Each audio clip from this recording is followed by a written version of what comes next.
With 2 months to go for the US presidential election, the campaign is in high gear, and we at WION continue to bring you the latest on US election in collaboration with Voice of America. Hello and welcome to WION-VOA Co-Production. I'm Akanksha Swaroop. Now, President Donald Trump recently stirred the hornet's nest. He seemed to urge his supporters to vote twice, through mail and in person. It was his way of ensuring that all precious votes get counted. But voting more than once is illegal. As expected, the president's comments were slammed by critics, including Democratic presidential nominee Joe Biden. Here's the report by VOA's Parvati from Biden's home state of Delaware.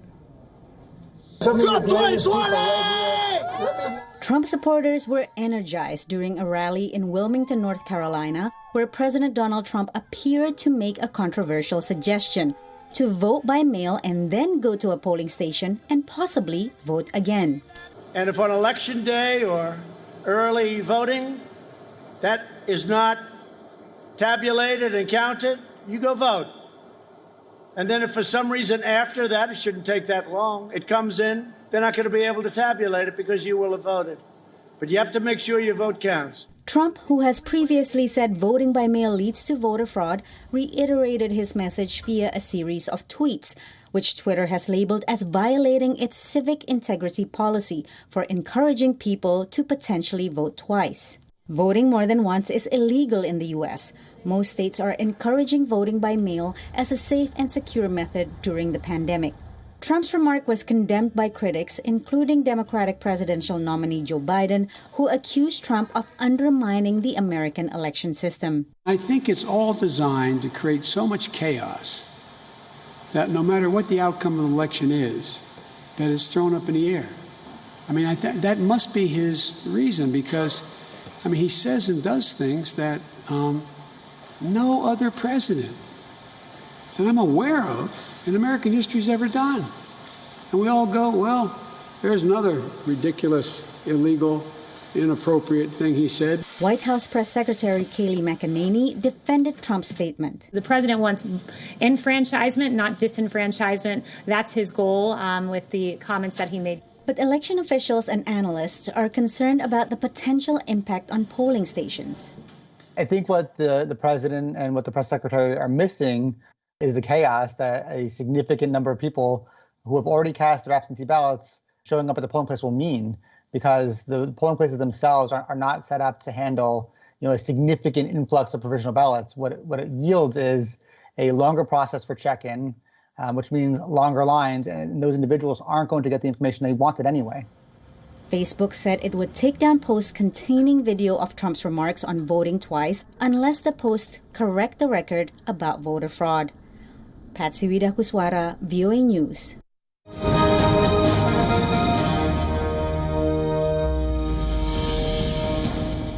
So Voice of America's Nova Parvati joins us live from Washington, D.C. with his balanced analysis. Let's quickly go across to Nova. Nova, a very good evening to you. Hope you're doing good and enjoying the election fervor. It seems more and more voters will be voting by mail this election. What's your assessment? Well, yes, and many states and other territories, including Washington, D.C., have sort of had a dry run of this vote by mail.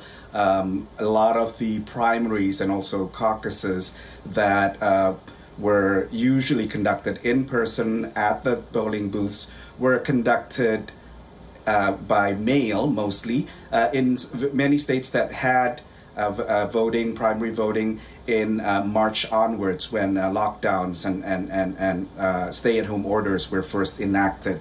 And this continues somewhat a trend of an increase in mail-in voting and also early voting.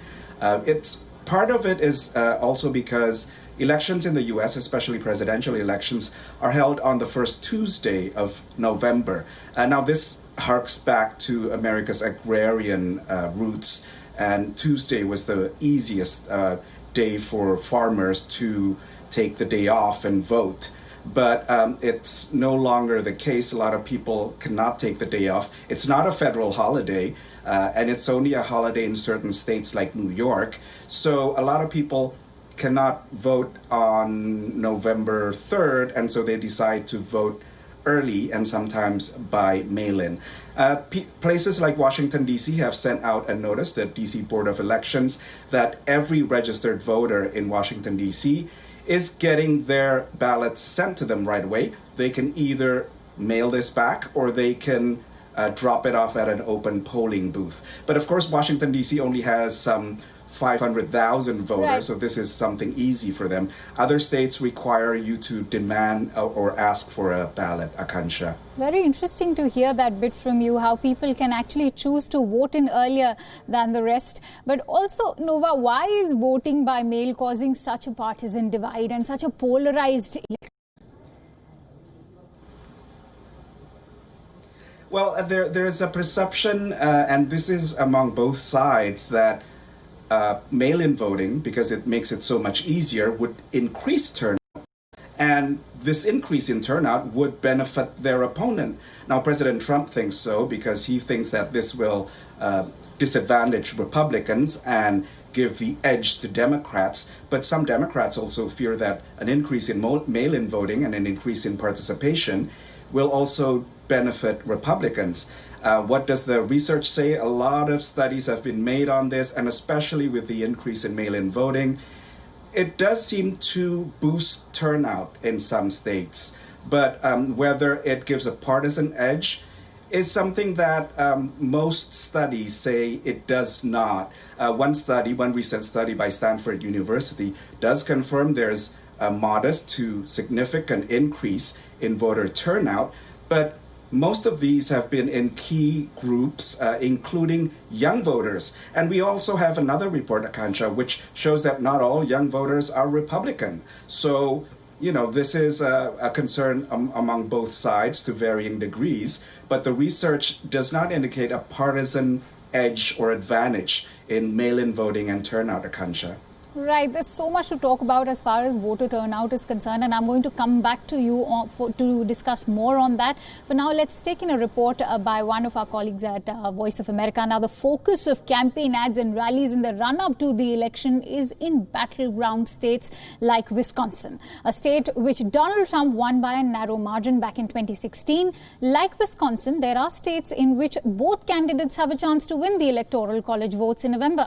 Organizers are working to register voters amid ongoing racial unrest and the global coronavirus pandemic. VOA's Kane Faribaugh reports. It is the first week of classes at the University of Wisconsin-Madison, where Evan Carabas the school year impacted by the COVID-19 pandemic in stride. I took 2 online classes from my apartment. Nothing too intense. But 60 days before the November election, Carabas finds intensity in his volunteer work with the Badger GOP, a college Republican group helping to re-elect President Donald Trump and elect other candidates on the ballot in Wisconsin. We're getting out there as much as we possibly can, knocking doors, doing phone calls and all of that. Opinion polling conducted in the weeks after the political party conventions shows little movement as former Vice President Joe Biden continues to lead President Trump in this key battleground state. We're never expecting them to really be favorable to him, especially since, a lot of conservative voters are afraid to even pick up the phone and honestly say who they're going to vote for. It's going to be very close. It's really going to be about how many voters can you reach. Rihanna Mukherjee is on the other side of the political aisle from Carabas, but as the leader of the University of Wisconsin College Democrats, is also engaged in a high-intensity get-out-the-vote campaign done virtually and by phone amid the pandemic. People are tuned in and they'll start to pay attention once their phones are starting to buzz. Hey, are you registered to vote? Hey, did you request your ballot? Let's do it now. I think I'm up to almost 10,000 phone calls on my app. So there's that. And then I just started doing doors not too long ago. I've only done, I think, probably less than 1,000, but I anticipate it'll be a couple thousand by the time it's all said and done. While both Carabas and Mukherjee admit current events in Wisconsin, such as the U.S. government response to the coronavirus pandemic and unrest in the city of Kenosha, could change the outcome of opinion polling as the election draws near, it isn't changing the way they engage potential voters. An election day that will be a first for both Mukherjee and Carabas. While they support different candidates and different policy positions, it is their first opportunity to cast a ballot in a general presidential election. Kane Faribaugh, VOA News, Madison, Wisconsin. Well,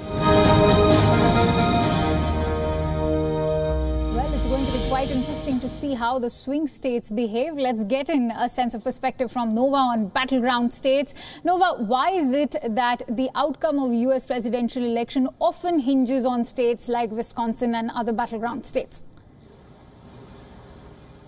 Well, Akansha, a lot of commentators will tell you, especially approaching the elections, that the U.S. elections is not a popularity game. It's because the popular vote, of course, counts, but it doesn't determine the winner. It's an electoral college game, and the electoral college votes are awarded by a winner-take-all system in all but 2 states and territories. Maine and Nebraska split their electoral college votes.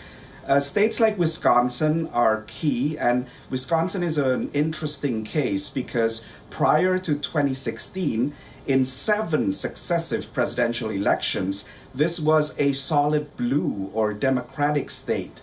And so safe were the Democrats feeling about Wisconsin remaining blue that it is well known that the candidate in 2016, Hillary Clinton, didn't even make a campaign presence in Wisconsin, feeling it was safe. But of course, what turned out happening was it swung to Donald Trump, a Republican. And this is why such states, no one is taking anything for granted this time around. And you will see both Joe Biden and President Trump campaigning in such battleground states. Wisconsin, of course, the Democrats tried to make amends sort of by holding their Democratic National Convention in Milwaukee, but of course that ended up being online instead of physically in Milwaukee. Other battleground states include Michigan, North Carolina, Florida, Colorado. These are states which don't necessarily provide like a firewall, right, because of the overwhelming number of partisans in the state. So they are the ones that will decide the election, as they have in previous elections. And President Trump this week alone is hitting 5 of those states, including Nevada and also North Carolina, Akansha. 5 of those states.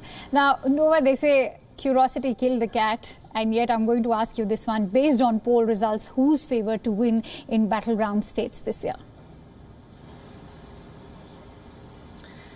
Well, according to national polls, Joe Biden is leading, but of course, as I mentioned, national polls determine popularity as a whole nationwide, and it's not a popularity contest. So in the battleground states, he still leads, but the margins are rather razor thin in some states. He still has to convince a lot of these voters to vote for him, and the coronavirus, while it's providing a boost to the Democratic cause, is also hampering Democrats' efforts to outreach, because they don't knock on doors as much as Republicans do. They have mostly an online presence, and also Joe Biden tends to have these limited socially distanced gatherings instead of the mass rallies that President Trump has, that sort of energizes the base and encourages people to vote for him. Now, one key will be turnout. Turnout are the 3 most important things, according to analysts, because in the U.S., turnout is relatively mild. In the last election in 2016, turnout was at 55%. If you compare to like the Indian elections, the last Indian elections, I believe the turnout was 67. Yes. Those are the high turnouts in other countries, but in the U.S., it rarely breaks half of registered voters.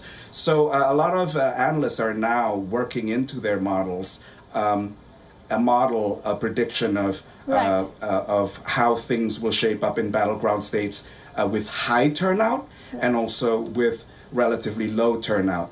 Whose base is more energized? Do they care about the Senate race? 33 senators are up for re-election. Do they care about the balance of the Supreme Court? These are things that may motivate voters. And will Republicans be more energized because they still have mass rallies and door-to-door campaigning, canvassing? Right, and how much of an impact will the pandemic we'll have happen? to see that. Yes, absolutely. And how much of an impact will the pandemic have on the voter turnout? That's going to be one key factor as well. Thank you so much, Nova, for bringing us all your precious inputs. We'll keep coming back to you as you map all these developments throughout the run-up to the election.